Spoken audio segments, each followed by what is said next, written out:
Assalamu alaikum wa rahmatullahi wa barakatuh. This has to be one of the worst ideas I've seen in a while.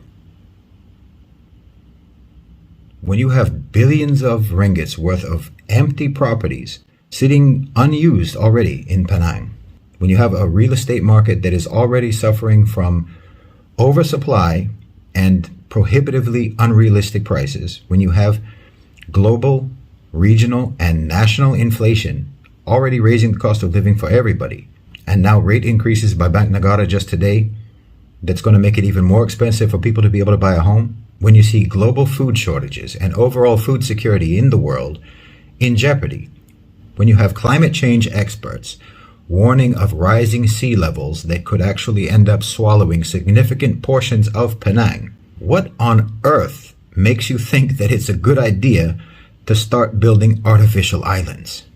What's even more absurd is the idea that the Southern Penang Reclamation Project is going to be able to fund the mass transit plan for Penang.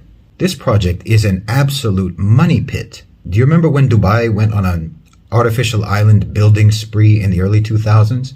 And maybe I think only one was ever completed, the Palm Jumeirah, and the rest of them were all scrapped due to the 2008 financial crisis? Well, guess what? The world is entering the worst financial economic crisis it has seen since the 1970s right now. It's not really the time for a mega project. This just looks to me like a huge scam, to be honest. Just like Dubai. The Palm Jumeirah artificial island in Dubai has been riddled for years with fraud, corruption, breach of contract, breach of trust. I don't even know how many lawsuits involved against the property development company Nakheel. Do you want that? Look, trust me, the developers are going to start trying to sell plots on those islands before anything's been built, maybe before the islands are even finished. And anyone who's naive or gullible enough to invest in those, you're never going to get your money back when the project is either scrapped, when the project is over, or when the island starts sinking. This is an absolute disaster in the making, in my opinion. There's going to be like a few rich people who get even richer from it, and dozens, if not hundreds, of buyers and investors who are just going to be shafted.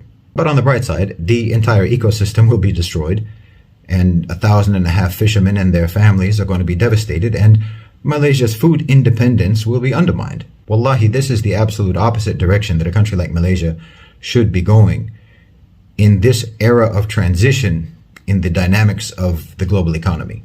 And just by the way, that transit system that Penang wants to fund by means of this project, the costs for that transit system have already gone up from, I think, 27 billion to 46 billion. So that alone, to me, looks more like capital flight from China, with Chinese billionaires trying to build offshore nest eggs out of the reach of the CCP. That's how that looks to me. When you're paying 46 billion for a project that's supposed to cost 27 billion, that's somebody building a nest egg.